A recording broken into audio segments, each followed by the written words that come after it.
Magandang araw mga kaibigan.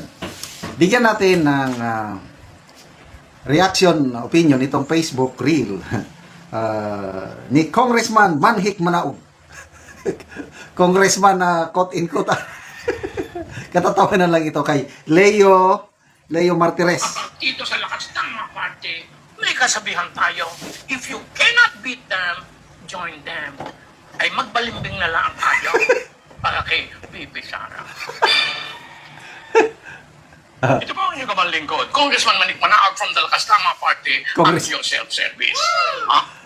Hindi siya tunay na congressman Congressman Manhik Manaog. Nananawagan sa mga kongresista na bumalimbing na para kay Bibi Sara. Bakit? Ito.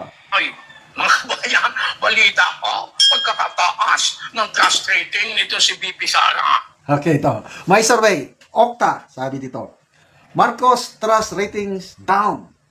BP Sara up. Ano bang nangyari? Noong una, bantayan nyo, basta Okta, ang hina-highlight nila kung gaano kataas ang rating ng administrasyon. Marcos, Romualdez, mga ganun. Si BP Sara, basta Okta, wala talaga. Negative. First time kong nabantayan na, ano ba ito? Nagbago na ang ihip ng hangin. Ang Okta, nagre-research na, pinapublish na ang result. Tumataas si BP Sara, bumaba ba si Marcos? Anong ibig sabihin nito? Yan. Ang sabi ni Congressman Manhik Manaog, bumalimbing na tayo kay BP Sara.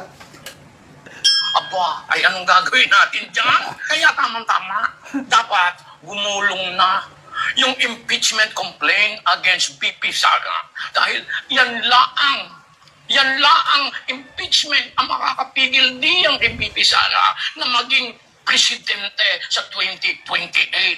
Aba, sa dami na ipinukul sa kanya at sa lahat ng mga usap-usapan diyan, improve ang trust rating, tumaas pa. Kanya, iniisip ko tuloy, if you cannot beat her, ay di magbalimbing na lang tayo o 2028. Anong sa inyo, mga aliado, kapatido, lakas tama parte? Ha? Mga kasama, Lakas tama. Ano yung lakas tama, di ba? Lakas CMD. Yan ang partido ni Romualdez at ni JMA. Nung hindi pa sila nagkatambalulos-los. I don't know kung ano ngayon. Lakas tama. Partido. Tumataas na ang ratings ni BP Sara kahit anong gagawin nila. Kaya maraming nagtataka. Again, ulit-ulit kong sabihin si Doris Bigornia, napanood ko yung interview niya kay ex-senator Franklin Drilon. Bakit ang taas ng rating? Bakit napaka-popular pa rin ni BP Sara? Na ang dami namang kasong naisampa kay BP Sara. Bakit kaya? Ang galing ng sagot ni Senator Drilon. Ay, hindi ko masagot yan. Tanungin niyo ang taong bayan.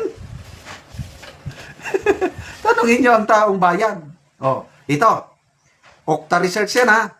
Tumaas ang rating ni BP Sara. Bumaba ang Pangulo. Yung SWS at saka Pulse Asia, nagpalabas din ng bagong survey nila. Ganon din ang trend. Bumaba si PBBM, tumataas si BP Sara. Kaya ano yung kanta? Pataas ng pataas, spaghetting pababa. So, balimbing. Ito na. Mismo si Congressman Lawrence Defensor, House Leader ito, Deputy Majority Floor Leader, Assistant ni Sandro Marcos. Noong una, galit na galit yan sa yung ruling ng Supreme Court. Sabi niya, hindi namin susundin ang ruling ng Supreme Court. We will make our own rules. Ganon, matapang. And I believe, isa rin siya sa mga prosecutor against kay BP Sara.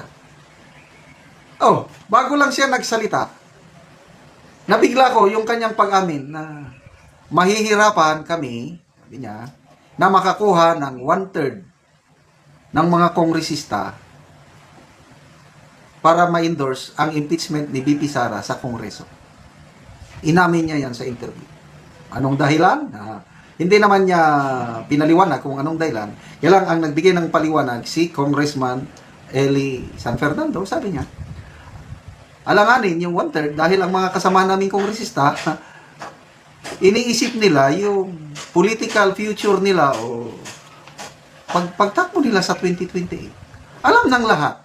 Ang pinakamalakas na kandidato sa 2028, Bibi Sara. Ay yung isang political strategist, si Mr.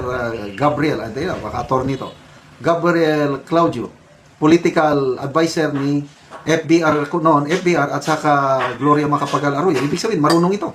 Dalawang presidente pinagsilbihan niya, political advisor. Sabi niya, wala akong nakikitang malakas na kandidato na pwedeng tumalo kay Bibi Sara. Halos lahat nagsasabi, Franklin Drilon, sabi niya, let's face it, Bibi Sara is the strongest candidate in 2028. Former Ombudsman Conchita Carpio Morales, sabi niya, napaka-popular si Bibi Sara. Pag may mangyari sa tatay niya sa ICC, nakunmod, hindi sana, talagang lalo pang tataas. Lalong mananalo si Bibi Sara kung may mangyari sa tatay niya. Mga ganon yung ano. So, mga kongresista, they will remain forever sa kampo ng Marcos. Wala na. Simula na yan. Balimbigan na. Yan, ganyan talaga ang politika sa ating bansa. Walang matibay na party system. Ano lang yan. Kung saan yung malakas, doon sila gagapang papunta.